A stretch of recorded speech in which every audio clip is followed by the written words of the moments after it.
Madame Bintou Keïta, qui est à la tête de la mission des Nations Unies dans la République démocratique du Congo, qui est aussi à la tête de la force de maintien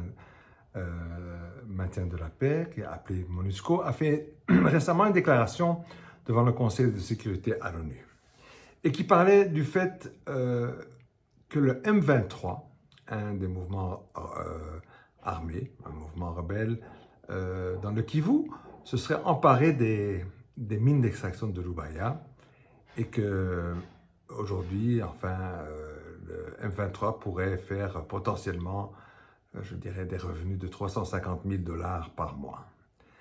Je crois qu'il était important, je veux dire, quand on est à ce niveau-là,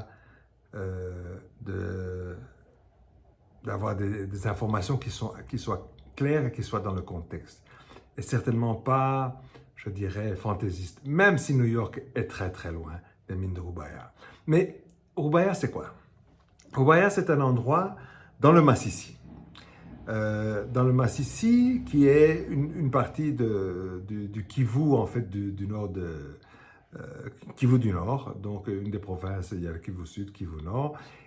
C'est un endroit où depuis belle lurette, des lustres, je dirais, il y a des populations qui habitent là, qui sont des Banyarwanda du Congo, et qui ont toujours vécu en fait de l'élevage et de l'agriculture.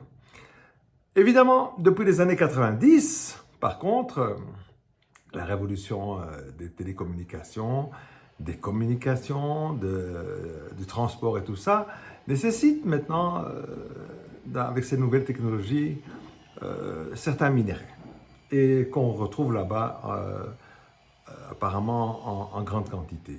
C'est le coltan. Et d'ailleurs, chose bizarre, Madame Bintou Keïta a aussi affirmé que c'est un endroit qui regorge, en fait, qui a pratiquement 15% des réserves mondiales du tantalum. Comment elle arrive à mesurer ça? Ce serait intéressant de savoir. Ceci dit, donc, de toute façon, le coltan se retrouve, le tantalum se retrouve en fait sur une plaque géologique qui est cartographiée, je veux dire, qui part à partir déjà du sud du Katanga, qui remonte sur tout le Congo et le Burundi et le Rwanda jusqu'à à peu près à la moitié de l'Ouganda. Donc, le tantalum, il y en a partout. Il n'y en a pas qu'à Rubaya non plus dans le Kivu. Il y en a même dans le Maniema et il y en a même dans le sud Kivu. Donc, c'est peut-être, je dirais, un peu tiré par les cheveux de dire que les 15% du monde se retrouvent à Rubaya. Mais donc, Rubaya a eu une tradition où les gens faisaient de l'élevage et de l'agriculture. Depuis le tournant du siècle, par contre, il y a certaines personnes qui ont commencé en fait à creuser, ça c'est vrai. Et je dirais qu'à un certain moment, il y a eu aussi une modernisation, parce qu'au départ c'était assez amateur, mais il y a eu d'ailleurs un député, politicien congolais qui s'appelle Mwanga Chouchou, qui en fait a commencé à faire vraiment de l'extraction, je dirais, plus industrialisée. Cette personne se retrouve depuis l'année passée, en fait, en prison à Kinshasa, d'après son avocat qui a plaidé pour lui. En fait, il est victime comme d'autres, du fait qu'il n'a pas envie de céder sa mine à la famille Tshisekedi ou des amis ou de la famille agrandie de Tshisekedi. Ça, c'est ce sont des faits. En tout cas, cette personne là-bas est en prison. Donc, de toute façon, ce qui veut dire que, mis à part lui, il y avait des collectifs, des coopératives de creuseurs qui creusaient là-bas. Mais depuis, je dirais, plus d'un an maintenant, c'est en fait une milice qui s'appelle les Nyatura. Nyatura qui sont en fait le frère jumeau version congolaise des FDLR. FDLR aussi sont au Congo, mais ils sont d'origine du Rwanda. Donc, ils ont je dirais, partagent cette idéologie qui est venue du Rwanda, des gens qui veulent en fait génocider les Tutsis. Et bon, les Tutsis, il n'y en avait pas qu'au Rwanda, il n'y en a pas qu'au Burundi, il n'y en a pas qu'en Ouganda ou en Tanzanie. Il y en a évidemment là partout, il y a des Banyarwanda. Donc, depuis, je dirais, plus d'un an, les seules personnes qui font de l'extraction là-bas, c'est les Nyatura, avec les FDLR, et avec aussi une certaine complicité de certains officiers de FARDC. Mais je ne crois pas avoir jamais entendu Madame Bintou Keïta dire quoi que ce soit là-dessus. Donc, tout d'un coup, on parle du M23. Donc, rappelons aussi pour ceux qui suivent, c'est que le Massissi, c'est le fief aussi du M23, en tout cas du gros du tronc des combattants du M23 sont de là-bas. C'est leur région, c'est là où sont leurs parents, ceux qui n'ont pas fui comme réfugiés. C'est là que sont leurs demeures. C'est là que sont leurs vaches, je dirais pour certains.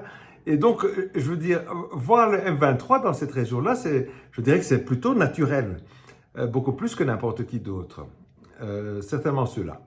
Mais déjà, au mois de février, le M23 est venu à Louaya. Et on en a parlé, je vous dis, dans les informations, dans les nouvelles. Mais à ce moment-là, ils sont venus en fait délivrer des gens qui avaient été pris en otage, des bergers de cette région-là. Et après les avoir en fait, je dirais, secourus et libérés, ils les ont en fait amenés ailleurs où c'était plus simple de les maintenir hors danger des Nyatura et des FDLR. Entre-temps, en fait, les Nyatura et les FDLR aussi ont collaboré avec les forces burundaises de la East African Community, mais carrément, en fait, ils faisaient, je dirais, une collaboration à exploiter cet endroit. Dernièrement, d'ailleurs, à cette époque-là, il faut dire aussi qu'il y a eu certains reportages où on voyait, par exemple, des enfants qui étaient utilisés pour aller creuser en profondeur, étant plus légers que les adultes. Je me rappelle qu'il y avait eu un reportage comme ça qui est passé dans certains magazines comme le Paris Match, en France, je crois. Bon, ça c'est donc ce qui était là et dont personne n'a jamais parlé, et certainement pas Bintou Keïta. Mais tout d'un coup, le M23 est revenu à Louaya. Pourquoi? Parce que les populations subissaient tellement cette pression de ces milices Nyatura et FDLR que le M23 a dû intervenir. Ils sont intervenus et depuis qu'ils y sont, je n'ai pas entendu parler que le M23 fait creuser ou bien faisait creuser. En fait, ce qu'il y a, c'est que les anciennes coopératives sont de retour et ce sont elles qui font ça, ce qu'ils ont toujours fait. La seule chose que fait le M23, c'est qu'il veille à la sécurité. Et d'ailleurs, une des choses qui est claire, c'est qu'on ne voit plus d'enfants dans ces mines-là. Donc, dire que M23, maintenant, tout d'un coup, se serait accaparé d'une mine qui rapporte 350 000 $, c'est faux. C'est une mauvaise information parce qu'elle n'aide pas la situation. Et de dire que le M23... Enfin, et de faire croire... C'est comme si le M23 était une force étrangère qui s'introduisait dans un territoire qui est normalement pas le leur. Mais c'est chez eux.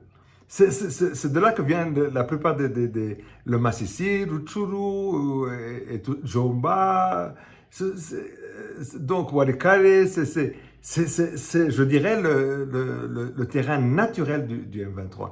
Donc, Bintou Keïta n'est pas honnête quand elle fait ce genre de déclaration devant le Conseil de sécurité. J'espère que les gens aussi au Conseil de sécurité ne soient pas dupes et qu'ils sachent filtrer ce genre d'informations.